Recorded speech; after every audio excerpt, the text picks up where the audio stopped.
नमस्ते एन्ड स्वागत छ हाम्रो युट्युब च्यानल टेक्नो इन नेपालीमा। हाम्रो च्यानलमा यहाँहरूलाई एन्ड्रोइड लगायत विभिन्न किसिमका टेक्नोलोजीका जानकारीहरू राख्ने गरेका छौँ। यसै क्रममा यहाँहरूलाई एकदम सिक्रेट एन्ड्रोइड मोबाइलको एउटा सिक्रेट ट्रिकको बारेमा जानकारी दिन जाँदैछु। साथीहरू, अहिले यहाँहरूले हाम्रो स्क्रिनमा देखिरहनु भएको छ सम्पूर्ण आइकन एप्सको आइकनहरू सबै देखिरहनु भएको छ, स्क्रिन पनि देखिरहनु भएको छ। यी सबै कलरमा रहेका छन्। साथीहरू, आज म यहाँहरूलाई चाहिँ आफ्नो मोबाइललाई ब्ल्याक एन्ड व्हाइट कसरी बनाउने भन्ने जानकारी लिएर आएको छु। साथीहरू, यो सेटिङ गरेर आफ्नो साथीहरूलाई यहाँहरूले प्र्याङ्क पनि गर्न सक्नुहुन्छ। चलिरहेको कलरफुल मोबाइललाई ब्ल्याक एन्ड व्हाइट बनाएर रिटर्न दिन सक्नुहुन्छ।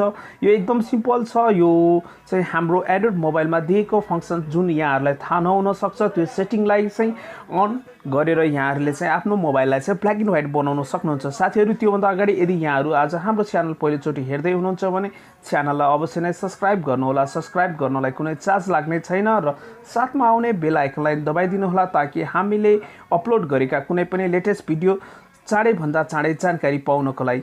साथीहरू, आज म यहाँहरूलाई चाहिँ आफ्नो मोबाइललाई कसरी ब्ल्याक एन्ड व्हाइट बनाउने भन्ने जानकारीको साथ यहाँ धेरै पछाडि यो भिडियो अपलोड गर्दैछु।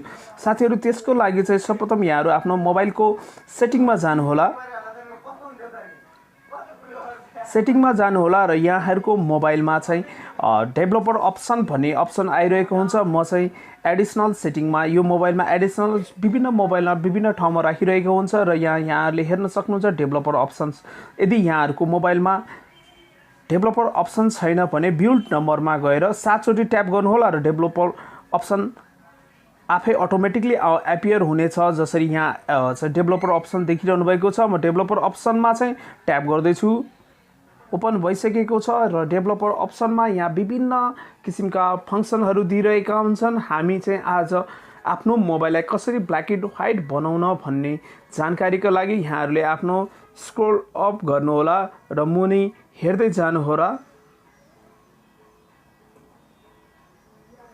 मुनि देख्न सक्नुहुन्छ सिमुल्टेनियस कलर स्पेस भन्ने दिइरहेको हुन्छ। यहाँहरूको मोबाइलमा पनि यही दिइरहेको हुन्छ र यसलाई अहिले डिसेबल रहेको छ र यहाँहरू यसमा एकचोटि ट्याप गर्नुहोला र मुनि देख्न सक्नुहुन्छ यो मुनि दिइरहेको छ र रेड एन्ड ग्रिन दिएको छ। Red and green, blue and yellow भनेर दिइरहेको छ। यहाँ कुनै पनि एउटालाई ट्याप गर्नुभयो भने त्यो अनुसारको आउँछ। म फर्स्टलाई ट्याप गर्दैछु।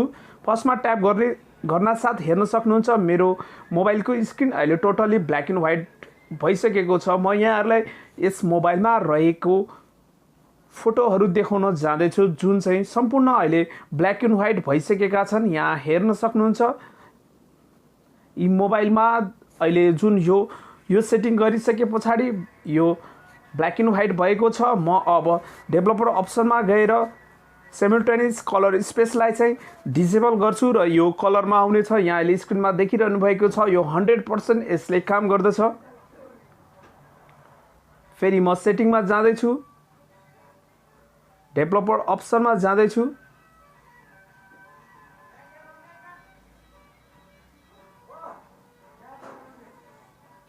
हेर्न सक्नुहुन्छ म स्क्रोल डाउन गरेर मुनि सिमुल्टेनियस कलर स्पेस अहिले हाम्रो यसमा छ भने म यसलाई डिसेबल गर्दैछु र यहाँ हामीले भर्खरै मैले जुन फोटो देखाइरहेको थिएँ ग्यालरीमा फोटो